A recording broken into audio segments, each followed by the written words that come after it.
사도행전 강의 138번째 시간으로 바울 아그리빠 왕 앞에 서다, 이런 제목으로 말씀을 생각해 보겠습니다. 하나님께서는 사도로 하여금 이제 그의 사역의 후반부에서 여러 권력자들을 만나게 하십니다. 그것은 복음은 평민뿐만이 아니라 또 유대인들뿐만이 아니라 귀족과 권력가들 그리고 이방인들에게까지 전해져야 하는 것이 하나님의 뜻이었기 때문에, 또 헬레니즘의 본산지인 로마에 이르기까지 사도의 복음이 그렇게 확산이 돼서 로마를 중심으로 전 세계로 복음이 확산되어야 하는 것이 하나님의 계획이었기 때문에, 하나님은 하나님의 계획과 뜻 가운데 사도 바울의 사역의 후반기에 권력자들과 그리고 전 세계의 중심이라고 얘기해도 과언이 아닌 로마를 향해서 그가 그곳에서 마지막 사명을 불태우도록 하나님이 그를 이끌어가고 계시는 것을 보여줍니다. 바울은 고도의 집중력을 가지고 예수 그리스도에 대한 그 십자가에 형언할 길이 없는 그가 받은 사랑과 은혜를 기억하면서 사명을 위해 집중하면서 마지막까지 어떠한 위협도 물리치고 두려움을 이겨내면서 그의 마지막 사명에 집중하고 있는 모습을 보여줍니다. 정말 그 당대의 어마어마한 세도가들, 권력가들 앞에서도 조금도 두려워하거나 위축됨이 없이 계속해서 하나님이 그에게 주신 이때를 위해서 사용하도록 그에게 주신 기득권들을, 숨겨놨던 카드들을 한 장씩 꺼내면서 로마를 향해서 그의 발걸음을 재촉해 가고 있는 것을 보여줍니다. 사도가 탁월한 부분도 있지만 그렇게 사명에 집중하고 있는 그를 불꽃 같은 눈으로 지켜주고 계시는 하나님의 보호하심을 우리는 사도행전 속에서 세밀히 관찰할 수 있습니다. 유대의 총독인 로마 사람 벨릭스에 이어서 사도는 이제 유대의 왕 아그리빠 앞에 서게 되는 장면이 오늘 본문에 기록되어 있습니다. 13절을 보면 아그리빠 왕은 새로 부임한 이 베스도 총독에게 환영의 인사를 하기 위해서 그의 아내 버니게를 데리고 가이사랴를 방문하게 된 것을 보게 됩니다. 아그리빠, 헤롯 2세인데 이 아그리빠는 어떤 인물이었냐면 친로마적인 그런 인물이었습니다. 유대의 왕인데도 불구하고 그는 아주 친로마적인 그런 인물이었습니다. 그는 유대인이지만 로마에서 자랐고, 그가 로마와 얼마나 각별한 연을 맺고 있었는지는 그가 자기 자신을 스스로 부르는 칭호 속에도 나타나는데, 이 아그리빠는 어떻게 자기를 부르라고 얘기했냐면 위대한 왕 아그리빠, 가이사의 친구, 로마인의 헌신적인 친구라고 자기를 호칭하라고 그렇게 얘기했을 정도입니다. 이렇듯 친로마적인 유대의 왕이 새로운 총독을 환영하기 위해서 온 것은 그렇게 이상한 일이 아니겠죠. 아그리빠 왕은 이렇게 새로운 총독을 만나기 위해서 가이사랴에 왔지만 하나님께서는 이 기회를 통해서 유대의 왕인 아그리빠도 사도 바울을 만나도록 섭리하고 계신 것을 볼 수 있습니다.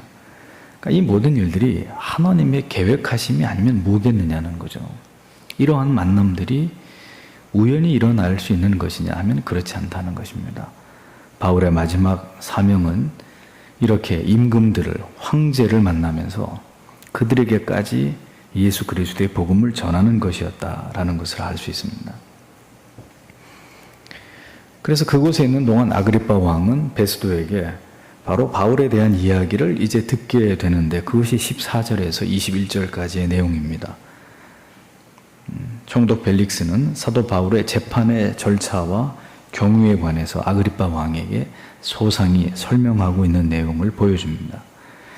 자신이 예루살렘에 올라갔을 때 유대주의 종교 지도자들이 자기가 새롭게 총독이 돼서 예루살렘에 갔더니 다짜고짜 자기에게 하는 말이 바울을 고소하고 그 사람을 정죄한 일이 있었다는 사실과, 그리고 자신이 최대한 로마인인 이 사도 바울을 로마의 법에 따라서 재판하기 위해서 자기가 애를 썼다는 그런 일과, 실제로 자신이 가이사랴에 돌아오자마자 재판을 실제로 진행을 하면서 바울을 신문해 보니 유대주의자들이 전혀 바울의 죄를 찾아내지 못하고 단지 자신들의 어떤 종교적인 문제, 그리고 죽었던 예수가 다시 부활했다고 주장하는 바울이 그런 것들을 주장했다는 이유 때문에 바울을 자꾸 죽이라고 하는, 자기가 볼 땐 전혀 이 사람에게 죄가 없어 보였다는 이러한 자기의 견해들을 아그리빠 왕에게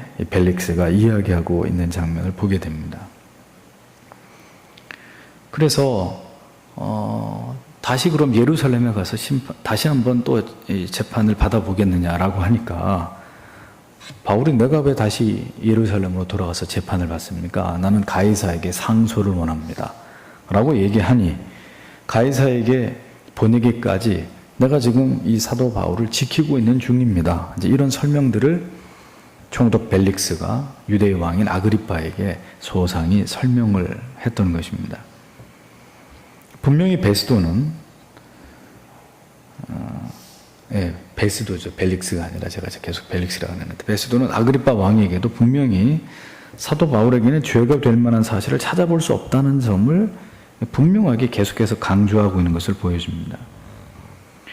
유대주의자들은 어떻게 해서든 바울에게 죄의 몫을 만들어 가지고 그를 죽이고자 했고, 이것이 뜻대로 되지 않으니까 어떻게 해서든 바울이 요새 밖으로 다시 예루살렘으로 와서 그러면 재판을 받게 해주라고, 그렇게 해서 로마의 요새를 빠져나오면 그때 기다리고 있다가 그를 죽이려고까지, 그런 암살의 계획까지 세워놓고 있었는데 번번이 상황은 그들의 생각한 것처럼 되지 않고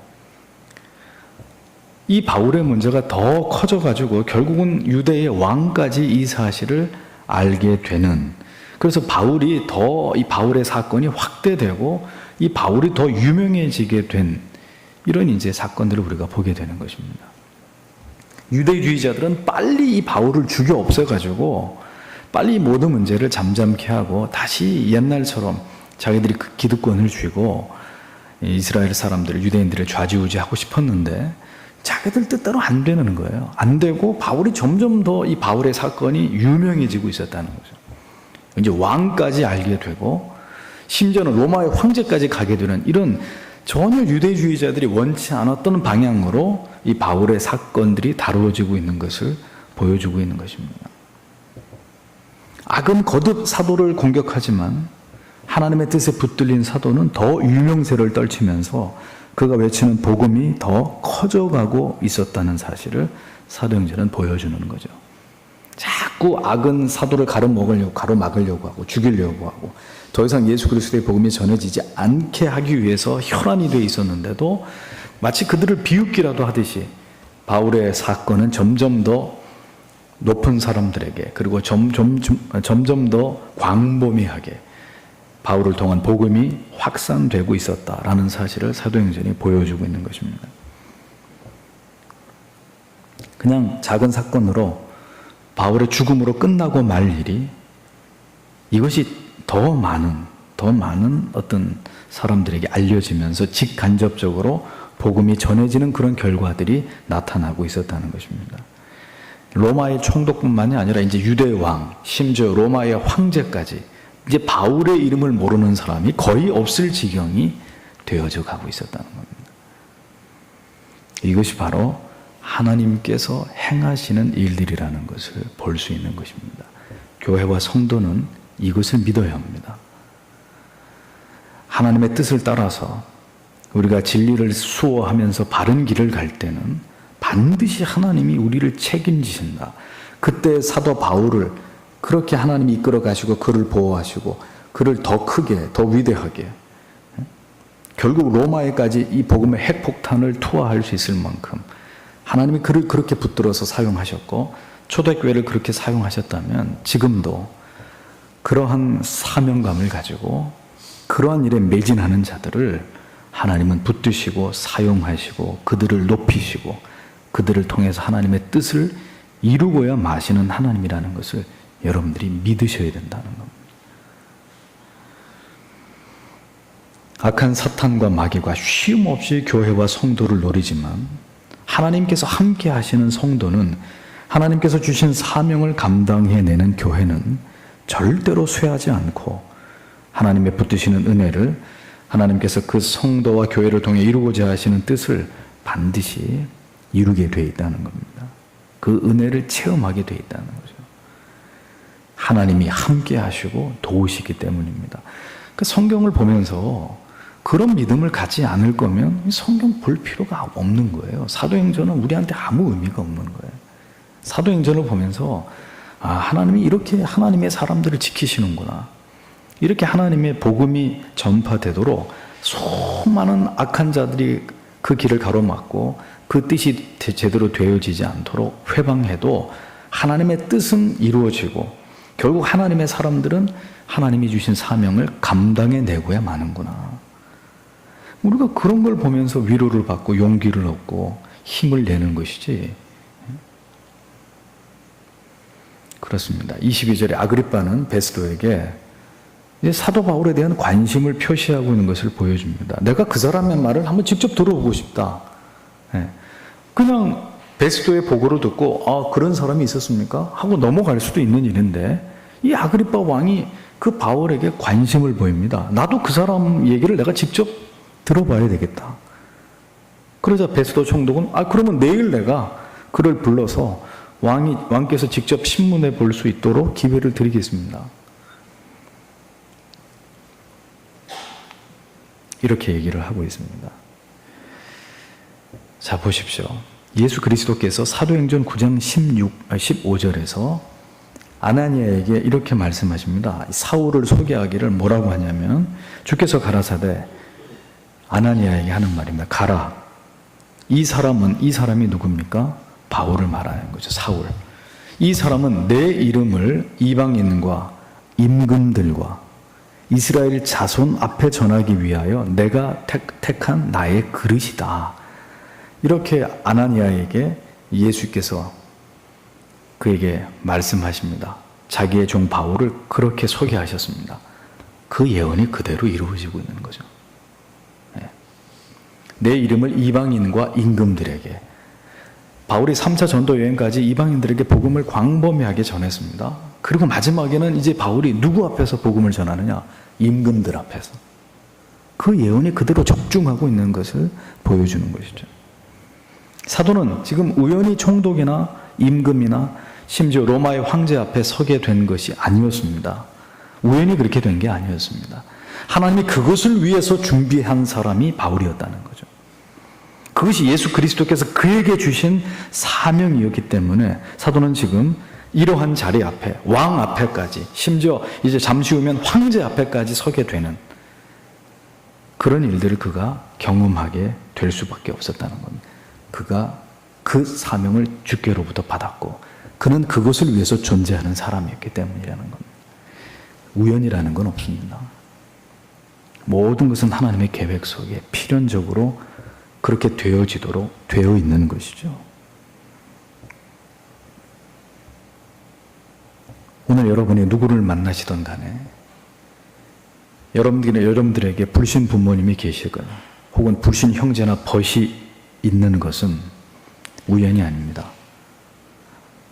하나님이 사도 바울을 이방인들에게 그리고 임금들에게 붙이신 것처럼 오늘 여러분들이 계시는 곳, 여러분들과 함께하는 사람들, 그들을 여러분들에게 붙여주신 거예요. 여러분들이 계신 그곳이 하나님이 주신 사명지입니다. 우리는 그들을 그리스도께로 인도할 사명과 책임이 우리에게 있고 그들에게 복음을 전해야 될 사명이 우리에게 있는 것이죠. 우리가 그것을 기억해야 해요. 우연이라는 건 없어요. 우연히 만나는 사람, 내 팔자가 이래서 이런 표현들은 신자가 입에 오르내려야 될 말들이 아닙니다. 가는 곳, 만나는 사람들, 우리가 경험하는 모든 일들, 우리의 모든 환경 속에서 우리는 우리의 존재의 이유와 사명을 찾아야 되는 것입니다. 사도는 복음을 이방인과 임금들 앞에서 전하는 것이 사도의 사명이었다면 오늘 나에게 주신 사명은 무엇일까? 오늘 우리에게 이 시대의 성도님들과 교회에 주신 사명은 과연 무엇일까? 그게 없으면 흔들리게 돼 있어요. 그게 없으면 무너지게 돼 있고, 그게 없으면 부평초처럼 떠돌아다니게 돼 있어요. 하나님이 나를 예수 믿게 하신 이유가 뭐고, 이 교회에 보내신 이유가 뭐고, 내가 이 자리에서 이 일을 해야 되는지 그 이유가 뭔지를 하나님께로부터 분명히 깨달아야 요동치 않고 우리가 그것을 감당해낼 수 있는 것입니다. 우리는 무엇을 위해서 부름을 받았고, 우리는 어떤 사명을 감당하다가 하나님 앞에 서야 되는지를 생각하셔야 합니다. 모든 시대마다 그리스도인들은 사명이 있었습니다. 평안의 시대는 평안의 시대대로, 고난과 핍박의 시대는 박해의 시대대로 성도로서 하나님이 부르신 그 부르심의 사명이 각 시대의 성도들에게 존재했었습니다. 그들은 모두 그 시대 속에서 부르심의 사명과 목적과 이유를 알고 이것을 발견해서 그것을 가지고 하나님을 섬겼습니다. 내가 교회를 왜 다녀야 되지? 내가 예수를 왜 믿고 있는 거지? 그런 걸 모르는 성도들이 없었단 말이에요. 다 그 하나님이 주신 시대 앞에서의 사명을 발견하고 그것을 위해서 믿음의 길을 걸어갔던 사람들이 성도였습니다. 자, 그렇다면 오늘 우리의 사명, 이 시대의 교회의 사명은 무엇이냐? 바울은 이방인과 임금들에게 복음을 전하기 위해서 예수께로부터 부르심을 받은 사람이었다면, 그럼 오늘 우리의 사명은 뭐냐 이거죠. 교회를 건축하는 것이 사명이라고 여겼던 많은 한국 교회가, 자, 여러분 신문을 보셨으니까 아시죠? 이제 도산하고 있습니다. 그리고 이러한 현상을 이제 세상이 지탄하고 비판하는 시대가 되어버렸습니다. 교회가 경매 처분을 당하네 하고 사설을 써서 교회를 욕하는 시대가 되어버렸습니다. 많은 목회자들이 박사학위에 목을 매던 시대가 있었습니다. 그런데 한 대형교회 목사의 박사학위 표절 시비로 그 박사학위의 권위가 땅에 떨어졌고 비웃음거리가 되어버렸습니다. 우리는 지금 왜 이런 일들을 목도해야 될까요? 왜? 하나님의 심판입니다. 교회와 목회자들이 본질적인 것에 그 가치와 사명을 두지 않았던 과거에 대해서 지금 하나님이 준엄한 심판을 내리고 있는 모습을 우리는 보고 있는 거예요. 그래서 빚내서라도 교회 크게 지으면 성도 모일 것이다. 그렇게 했다가 교회들이 다 은행 경매에 지금 넘어가고 그 명예의 목을 메고 박사하게 하다가 결국 다 거짓으로 들통나면서 한국 교회에 물론 정직하게 박사학위를 받은 사람도 있겠지만 사람들이 아주 우습게 여기는 거죠. 이제 목사들의 박사학위를 뭐 다 그 베껴가지고 대충 해서 받은 거 아니겠는가. 왜 이런 일이 일어나느냐 하는 거죠. 모든 것을 드러내시는 하나님의 심판을 우리는 보고 있는 것입니다. 교회와 성도와 목회자들이 한 시대 속에서 하나님의 뜻을 저버리고 잘못된 가치를 붙들고 그것이 사명인 양 그렇게 외쳐댄 그 결과에 대해서 하나님의 준엄한 심판이 이루어지고 있는 것을 보면서 우리는 이제라도 우리를 부르신 목적이 무엇인지, 목사 되게 하신 이유가 뭔지, 이 시대 성도로 부르신 이유가 뭔지, 이 회원교회를 왜 그렇게 어렵고 힘든 동네에 회원동 골짜기에 과거에 세워 놓으셨는지 그 본질을, 그 이유와 사명을 더 늦기 전에 되찾아야 되는 것입니다. 바울 사도의 발걸음을 따라가 보십시오. 그의 모든 삶은 철저하게 그를 부르신 하나님의 뜻에 따라 움직여져 가고 있었다는 사실을 알 수 있습니다. 그래서 사도행전입니다. 사도들의 발자취, 사도들의 활동, 하나님께 붙들린 사도들의 이야기고 성도들의 이야기고 영광스러운 초대교회의 이야기, 하나님이 그들을 어떻게 사용하셨느냐, 뭘 위해서 사용하셨느냐, 그들에게 주셨던 사명이 무엇이었느냐, 그들이 무엇을 위해 목숨을 걸었느냐, 그 이야기가 쫙 펼쳐져 있는 성경이 바로 사도행전입니다. 이 사도행전이 시대를 뛰어넘어서 우리에게 응변을 하고 있습니다. 무엇이 사도의 사명이냐, 무엇이 교회의 사명이냐, 성도의 사명은 무엇이냐, 우리의 양심에다가, 우리의 영혼에다가 이 하나님의 말씀이 호소를 하고 있습니다. 무엇을 위해 한 시대 속에서 목사와 성도와 교회가 존재해야 하는지 그 방향타의 역할을, 나침판의 역할을 사도행전이 모든 시대 속에서 성실하게 수행하고 있는 것입니다. 모든 시대에 존재했던 교회와 성도들에게 이것이 교회의 본질이다. 사도의 본질이다. 이것이 성도의 사명이다. 라는 이야기를 계속해서 성경이 완성된 이래로 지금까지 그 메시지를 우리에게 던지고 있는 겁니다. 사도행전을 잘 묵상했어도 그 원리를 바르게 교회와 목회에 적용했어도 한국 교회가 이렇게 되지는 않았을 거예요. 성경을 무시할 때, 진리에서 벗어날 때 교회와 성도는 그 능력을 잃어버리고 지금처럼 세상에 밟히는 소금이 되어버리고 마는 것입니다. 사람들에게 비웃음거리와 조롱거리가 되는 신세로 전락하고 마는 거죠. 어떤 경우에도 놓치지 말고 잃어버리지 말고 타협하지 말아야 될 가치가 우리들에게 있습니다. 그것은 진리를 수호하는 것이고 복음을 전하는 것이고 그리고 초대교회가 그랬듯이 어려운 자들을 도와야 되는 것이 교회의 본질입니다. 한국교회는 교회 짓기 운동에 교회의 외형을 키우는 일에 모든 시간과 열정과 물질을 바쳤습니다. 목회자 개인의 명예와 부를 쌓는 일에 성도들을 희생시켜 왔습니다.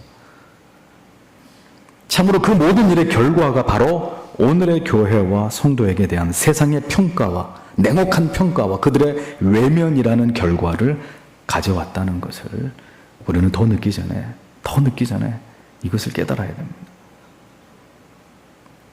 그래서 사명으로 돌아가야 되는 거예요. 사명. 왜 사도가 되어야만 했는지, 왜 성도가 되어야 했고 왜 교회가 또 하나의 교회가 세워졌어야만 했는지에 대해서 가장 분명한 답을 우리에게 주고 있는 초대교회의 모습, 사도행전의 말씀을 통해서 우리는 우리의 자리를 되찾아야 되는 것입니다.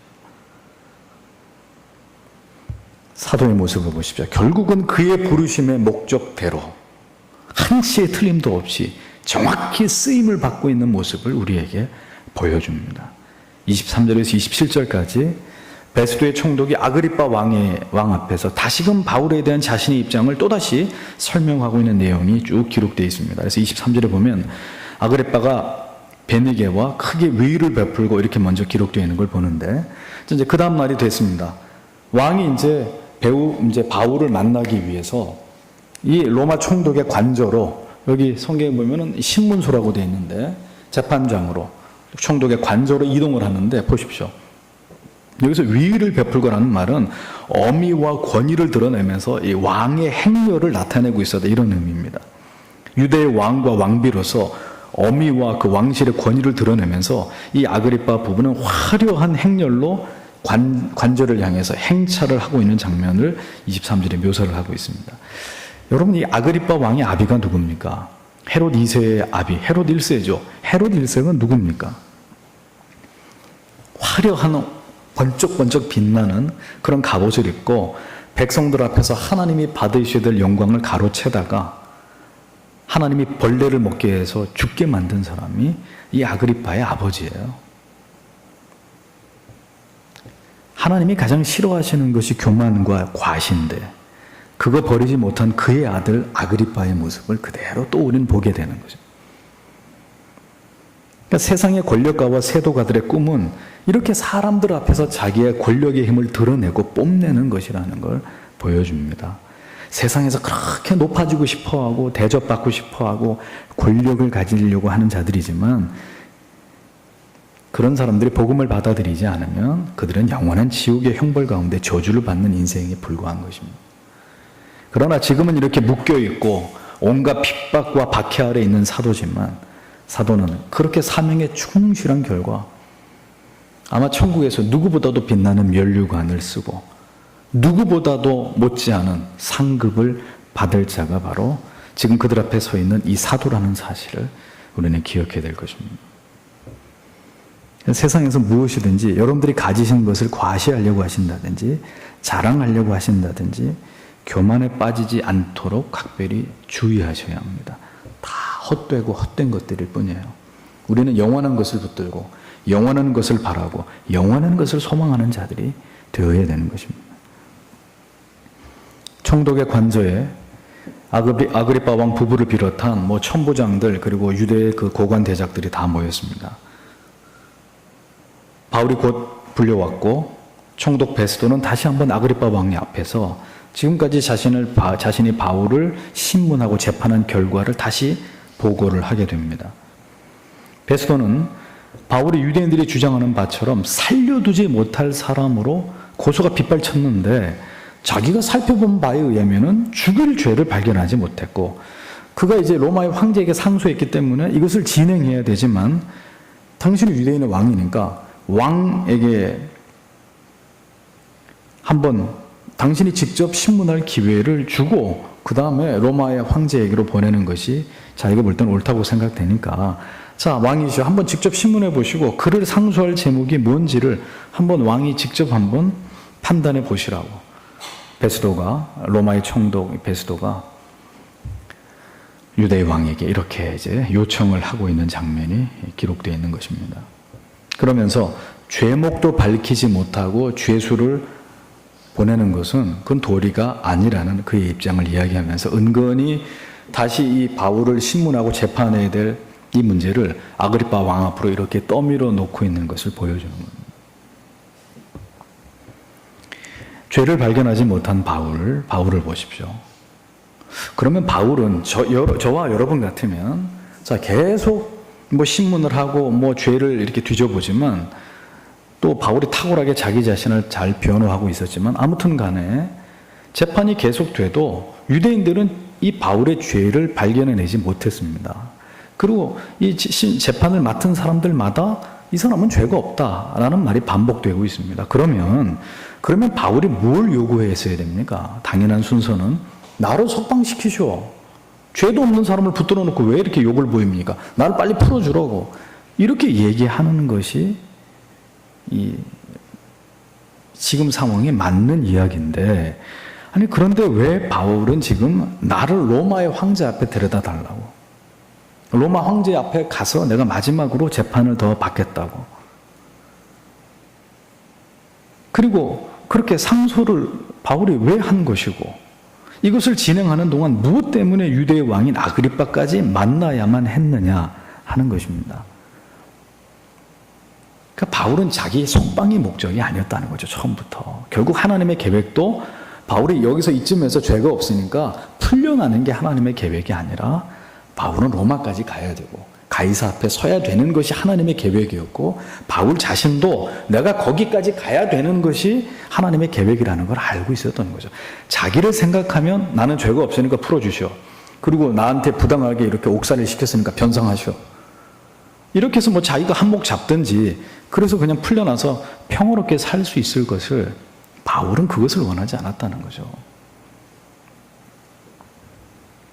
그 모든 거 하나님의 계획이었기 때문에 그의 사명이었기 때문에 바울은 자신이 전하는 복음 때문에 총독과 왕과 황제 앞에 서야만 한다는 사실을 바울이 자신이 알고 있었고 그것이 하나님의 계획이었기 때문이라는 겁니다. 이런 일들은 흔한 일도 아니고 누구나 감당할 수 있는 그런 일도 아니었습니다. 자신을 죽이고 언제나 호시탐탐 기회를 노리는 자들의 틈에서 그리고 최고의 권력가들을 차례로 만나는 그런 일들은 보통 사람들이 감당할 수 있는 그런 일이 아닙니다. 그건 참으로 두려운 일이고 감당하기 힘든 극도의 긴장과 심적인 어마어마한 부담을 끌어안아야 될 일입니다. 자, 여러분 내일 여러분들이 박근혜 대통령을 본다고 생각해 보죠. 오늘 밤에 편안하게 주무시겠습니까? 그러니까 아무에게나 이렇게 그런 일이 일어날 수 있고 누구나가 또 어렵지 않게 감당할 수 있는 지금 바울의 마지막 사역은 정말 하나님이 그를 붙들지 않으면 그런 생명의 위협을 느끼는 아슬아슬한 그 순간들을 모면해 가면서 이런 대단한 당대의 최고의 권력을 누리는 이런 어마어마한 사람들 앞에 서는 일은 보통 배짱과 담대함으로 해낼 수 있는 그런 종류의 일들이 아니었다는 거죠. 사도에게 이러한 담대함이 있었다는 것이 우리에게 많은 도전을 줍니다. 죄가 없는 사도 바울, 무엇도 다른 사람에게 책 잡힐 것이 없었던 그리스도의 종 사도 바울, 언제나 하나님께서 그에게 맡기신 사명을 위해서 그의 모든 것을 희생하면서 그 성실하게 그 일을 감당하게 했던, 또 성실함으로 그 일을 수행했던 사도 바울. 잠언 22장 29절에 보면 이런 말씀이 나옵니다. 내가 자기 사업에 근실한 사람을 보았느냐? 이러한 사람은 왕 앞에 설 것이요 천한 자 앞에 서지 아니하리라. 이런 말씀이 기록되어 있습니다. 아무나 왕 앞에 서나요? 아무나 서울시장한테 상을 받습니까? 아무나 대통령 표창을 받나요? 뭐 좋은 일이든 나쁜 일이든 아무나 왕을, 황제를 배알할 수 있는 일이 누구에게나 주어져 있는 기회입니까? 아니죠. 왜 이 바울은 이러한 평범한 사람들은 감히 경험할 수 없는 일들을 경험하고 있었던 것일까요?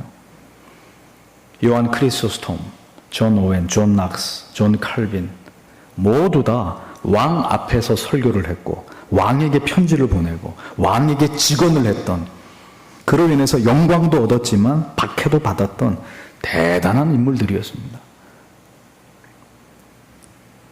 하나님께서 맡기신 사명을 성실하게 감당할 때, 여러분 잊어버리지 마십시오.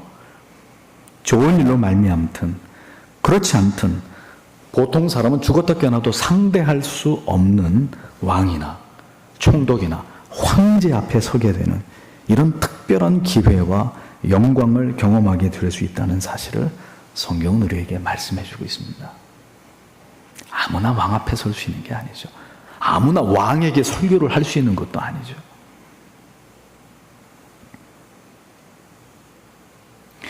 이런 생각 안 해보십니까? 나는 평생 어떤 사람들 틈에서 평생을 보내는 자들이 될 것인가?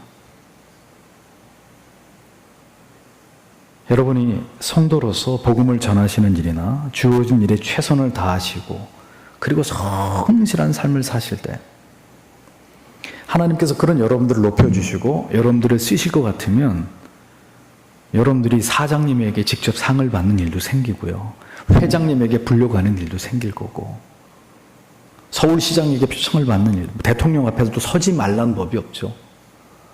하나님의 일에 충성을 다하고 뚜렷한 사명을 가지고 절대 타협하지 않고 하나님이 맡기신 일에 목숨 걸고, 그게 세상 일이든 주의 일이든 뭐 직장이든 어디든 간에 열심히 그 일을 섬기는 자, 왕 앞에서도 서게 되는 그런, 하나님이 그를 특별히 사용하시는 그런 은혜들, 누구나 쉽게 경험하지 못하는 것들을 경험하게 하시는, 아무나 만날 수 없는 사람들을 대면해서 하나님의 뜻을 전달하게 하시는 그런 일에 하나님이 그런 사람들을 쓰신다는 겁니다. 쓰신다는 거예요. 물론 그것만이 축복이고 그것만을 사모해야 할 이유는 없죠. 가난하고 어려운 사람들을 평생 돕는 거는 그건 무가치한 일인가요?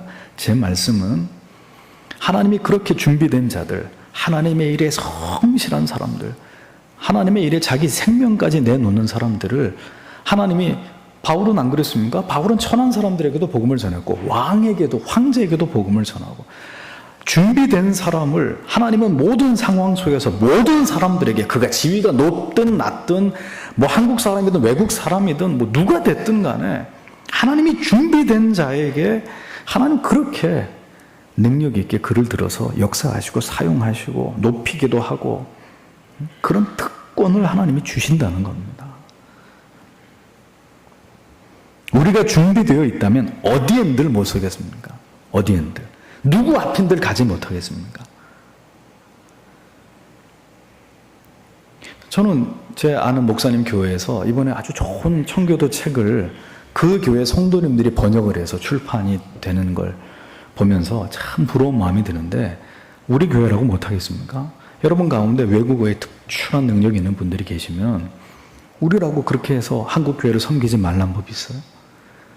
하나님 그릇대로 은사대로 쓰시는데 우리의 뜻이 바르고 하나님 앞에 그렇게 쓰임받기를 원한다면 우리도 다른 교회가 해내지 못하는 일, 아무나 해낼 수 없는 그런 일들 주의 이름으로 하나님의 영광을 위해서 우리도 할 수 있다는 거예요. 그런 어떤 포부와 사명과 그런 차원 높은, 하나님 우리가 이런 일들을 이 시대 가운데 감당하겠습니다. 하나님 바울처럼 우리도, 바울까지는 못하더라도 하나님 뭔가 내 인생 속에서 하나님의 이름을 찬란하게 빛내고 드러낼 수 있는 그런 일에 하나님 나를 써주십시오. 전에 말씀드렸잖아요. 남편도 의사, 아내도 의사인데 3천만 원을 헌금하면서 저 목사님, 어떤 일을 하면 이 우리가 드린 헌금으로 하나님의 귀한 영광을 드러낼 수 있을까요? 목사님이 기도하다가 좋은 수가 있습니다. 그 3천만 원 가지고 책을 냅시다. 좋은 책이 있으니 번역을 하고 그것을 출판을 해서 한국교회를 섬기게 합시다 해서 나온 책이 아이작 암브로스가 쓴 예수를 바라보라는 책입니다. 1권, 2권 합해서 한 이 정도 두께가 되는데 그 청교도의 대작이 그 두 부부의 헌신을, 헌금을 통해서 한국교회 빛을 보게 됐죠. 할 수 있는 일이 없을까요? 있습니다. 중요한 건 우리가 이렇게 쓰임받고자 하는 중심이 필요하다는 거죠. 하나님 바울처럼. 바울만큼 그렇게 훌륭하게 쓰임받지는 못하더라도 하나님 내 인생 속에서, 하나님 우리 교회를 통해서, 하나님 나의 헌신을 통해서 뭔가 하나님의 이름을 높여드릴 수 있는, 하나님 내게도 우리에게도 그런 기회를 주십시오. 이런 기도의 제목이 이렇게 필요한 거죠. 성도에게 그런 포부와 담대함을 가지고 누구를 만나더라도 우리가 무엇을 해야 될지를 분명하게 알고 있는, 우린 그런 사람들이 되어야 되는 겁니다. 열렬하게 하나님을 사랑하고 우리의 주어진 일에 항상 최선을 다할 때 누가 알겠습니까? 하나님이 이 조그마한 교회를 통해서 정말 하나님의 큰 어떤 비밀한 일을 우리에게 맡기셔서 그 일들을 이루게 하실지 어떻게 하냔 말이에요. 동료 목사님, 이 삼성제일교회 폴 워셔 목사를 초청해서 이제 8월 달에 집회합니다. 제가 바라는 것은 저녁 집회만이라도 우리 교회 많은 분들이 가셔서 정말 이 시대 세례 요한 같은, 제가 그렇게 소개하면은 어느 정도인지 아시겠죠? 여러분들이 궁금하시면 유튜브에 들어가셔서 폴 워셔를 쳐보면 그의 선지자적인 그런 정말 그가 토해내는 복음의 진수를 짧지만 밑에 캡 자막이 다 나오기 때문에 보실 수 있어요. 그런 대설교자가 뭐 어마어마하게 큰 교회가 초청해서 오는 게 아니라 우리 교회하고 수준이 비슷해요. 근데 그 교회 목사님이 초청으로 한국교회에 와서 그런 목사님의 설교를 듣게 하는 그런 일들을 하시는 거예요. 저는 그런 교회를 보면서 소망을 얻어요. 우리 교회도 언젠가 한국교회를 위해서, 한국교회 성도들을 위해서 저렇게 다른 교회들이 돈이 있는 교회도 해내지 못하는 일들을 해낼 날이 올 것이다. 이런 꿈을 꾸는 거죠. 우리가 주께서 맡기신 일에 최선을 다할 때 하나님이 우리를 더욱 높이셔서 보통 사람은 만날 수 없는 사람까지 상대하고 그에게 복음을 전할 기회를 여러분들이 얻게 되실지 어떻게 합니까? 여러분들이 그런 그릇이 되기를 축복합니다. 가장 큰 권력, 높은 자리, 보통 사람은 범접할 수도 없는 그런 사람들을 상대해서 복음을 전할 수 있는, 그렇게 쓰임 받을 수 있는 역량을 갖춘 그런 그리스도인들 되시기를 바랍니다. 우리의 믿음이 출중하고 우리가 하나님 앞에서 충분히 준비된 사람들이라면 하나님은 그 그릇에 맞게 우리를 사용해 줄 것입니다. 하나님의 사람 바울, 하나님이 그를 높여서 총독과 왕과 황제 앞에까지 설 수 있는 은혜를 주셨습니다. 이렇게 마음껏 사용받을 수 있도록, 쓰임받을 수 있도록 여러분 자신을 준비하시는 분들이 돼야 돼요. 준비하시는 분들. 내 자신의 그릇을, 내 사이즈를 내가 준비해야 됩니다. 여러분들이 자꾸 이제 착각하시는 게, 그 하나님이 정하신 대로 다 쓰임 받는 거지. 따라서 뭐 아무것도 안 하고 있어도 뭐 쓰시려면 쓰시고 말려면 마는 거 아니겠나? 그렇게 생각하시면 오산이 착각이세요. 그럴 것 같으면 뭐하러 우리에게 깨끗한 그릇이 되라고 말씀하시고 하나님은 깨끗한 자를 쓰신다 이런 얘기를 뭐하러 하겠습니까? 더러워도 하나님이 닦아서 쓸 테니까 걱정하지 말라고 이렇게 얘기하시지, 뭐하러 우리에게 많은 것들을 진리가 요구하겠습니까? 나도 거룩하니 너희도 거룩하라. 거룩하고 순결해라. 뭐 우리에게 그런 요구들을 왜 하시겠냐고요. 내가 알아서 쓸 테니까 아무 염려하지 마라. 이렇게 말씀하시겠지.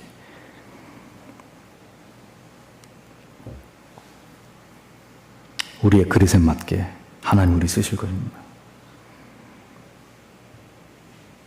하나님은 지금도 깨끗한 그릇을 찾으십니다. 왕 앞에 세울 수 있을 만큼 준비된 그런 그릇, 하나님 오늘도 찾으십니다. 시장에게 가서 복음을 전하고 사장님을 앉혀놓고 사장님 예수 믿어야 된다고, 사장님 머리로 이렇게 회사에서 되시는 거 아니라고, 나도 모르게 어떤 사석에서 사장님에게 담대하게, 사장님 우리 회사 어려운 거 아시지 않냐고, 응? 같이 저하고 예수 믿자고, 저도 회사를 위해서 기도하고 사장님 영혼을 위해서 기도하는데 사장님 예수 믿으셔야 된다고. 누가 아냐고요. 여러분들의 입을 통해서 그런 일을 하게 하실지.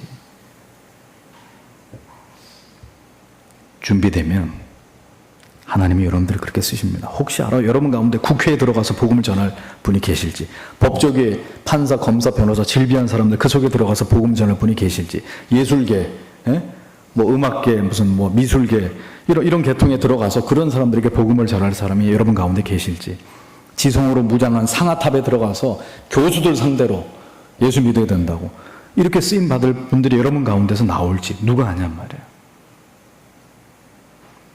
하나님께서는 세상의 모든 곳에서 예수 그리스도의 복음을 전파할 제목들을 찾고 계십니다. 그리고 그들을 통해서 복음이 전해지고 하나님의 영광이 드러나시기를 기뻐하십니다. 어느 곳에서든 누구를 만나든 우리는 우리의 사명에 충실한 자들이 되기 위해서 노력하셔야 됩니다. 그러면 바울처럼 결국은 로마의 황제 앞에까지 서게 되는, 왕 앞에 서든지 어린 아이 앞에 서든지 어떤 순간에도 담대하게 예수 그리스도의 십자가를 전할 수 있는 그런 그릇으로 하나님께서 우리를 사용하신다는 것입니다. 그러니 그러한 열정을 품어봄도 그게 죄겠습니까? 그게 뭐 나를 위한 거겠어요? 오늘도 이 하나님의 일에 충실할 교회, 그 하나님의 일에 충실할 성도, 목회자 찾고 계십니다. 그리고 그런 교회가 바로 회영교회가 되고, 그런 일에 쓰임 받으시는 분들이 바로 오늘도 이 말씀을 듣고 계시는 여러분 한 분 한 분이 되시기를 축복합니다. 기도하겠습니다.